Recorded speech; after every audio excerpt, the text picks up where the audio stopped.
வணக்கம். இன்றைக்கி நம்ம பார்க்க போகிற சமையல் ஒரு சிம்பிளான தக்காளி குழம்பு எப்படி செய்யலாங்கிறத பார்க்கலாம். ஒரு மிக்ஸி ஜார் எடுத்துக்கலாம். இதில் வந்து ஒரு 3 டேபிள் ஸ்பூன் துருவன தேங்காய் சேர்த்துக்கலாம்.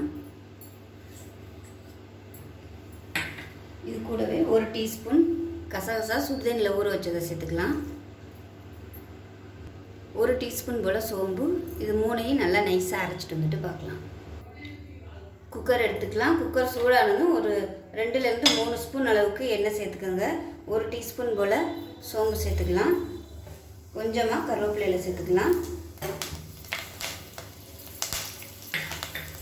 இதோடவே சின்ன துண்டு வந்து கல்பாசி சேர்த்துக்கலாம். ஒரு சின்ன பிரியாணி இலை சேர்த்துக்கலாம். இதோட 2 பச்சை மிளகாய் சேர்த்துக்கலாம். இது எல்லாமே நல்லா பொரியணும். இதோட ஒரு கைப்பிடி பெரிய வெங்காயம் பொடியாக நறுக்கினதை சேர்த்துக்கலாம்.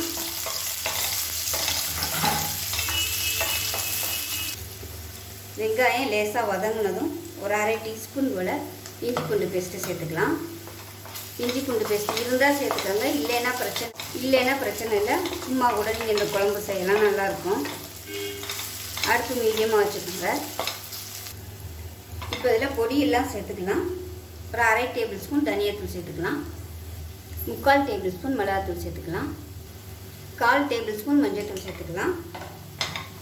இப்போ பொடி எல்லாத்தையுமே எண்ணெயில் லேசாக வதக்கி விட்டுக்கோங்க. வதக்கி விட்டுட்டு மீடியம் சைஸாக தக்காளி மிக்சியில் அடித்து வச்சுருக்கேன். இதுக்கு பதிலாக பொடியை நறுக்கிட்டு நல்லா வதக்கிட்டு கூட நீங்கள் பண்ணலாம். எது விருப்பமோ நீங்கள் அந்த மாதிரி பண்ணிக்கோங்க. இல்லை ரொம்ப நைஸாக அடிக்க பிடிக்கலைன்னா கூட நீங்கள் கொஞ்சம் அப்படி திரியாக இருக்கிற மாதிரி கூட அடிச்சுக்கலாம். இந்த மாதிரி பண்ணிங்கன்னா குழம்பு நல்லாயிருக்கும் சாப்பிட்றதுக்கு. இது வந்து நல்லா வதங்கி எண்ணெய் தெளிஞ்சு வரட்டும். இப்போ தக்காளி நல்லா வதங்கி எண்ணெய் பிரிய ஆரம்பிச்சிருச்சு. இந்த ஸ்டேஜில் தண்ணி சேர்த்துக்கலாம். சுடு தண்ணியாக சேர்த்துக்கோங்க. குழம்பு வந்து எந்த அளவுக்கு திக்னஸ் வேணுமோ அதுக்கு தகுந்த மாதிரி தண்ணி சேர்த்துக்கோங்க. நான் வந்து ஒரு 2 டம்ளர் அளவுக்கு தண்ணி சேர்த்துருக்கேன். இப்போ நம்ம அரைச்சி வச்ச தேங்காய் பேஸ்ட்டையும் சேர்த்துக்கலாம். சேர்த்துட்டு கலந்து விட்டுக்கோங்க. இப்போ மிக்சியில் இருந்த தண்ணி கொஞ்சமாக சேர்க்குறேன். இது வந்து இட்லி தோசைக்கெலாம் கூட நல்லாயிருக்கும். இட்லி தோசைக்கு சாப்பிட்றதுனா கொஞ்சம் நார்மலாக நம்ம குருமா மாதிரி கூட தண்ணியாக வச்சுக்கலாம்.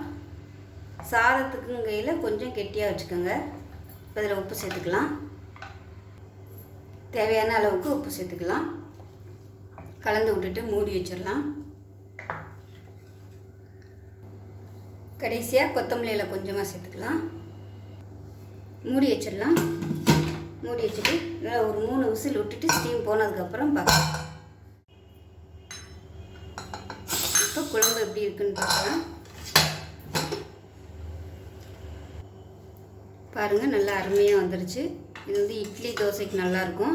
நீங்கள் சாதத்துக்கு வைக்கிறதா இருந்தால் கொஞ்சம் கெட்டியாக வச்சுக்கோங்க. நான் வந்து இன்றைக்கி இட்லி தோசைக்கு தான் வச்சுருக்கேன். ஸோ அதனால் கொஞ்சம் வந்து குருமா டைப்பில் வச்சுருக்கேன். நீங்கள் சாதத்துக்கு வைக்கிறதா இருந்தால் கொஞ்சம் தண்ணி வந்து கம்மியாக ஊற்றிக்கோங்க. அவ்வளோதான். ரொம்ப சிம்பிளான தக்காளி குழம்பு ரெடி ஆயிடுச்சு.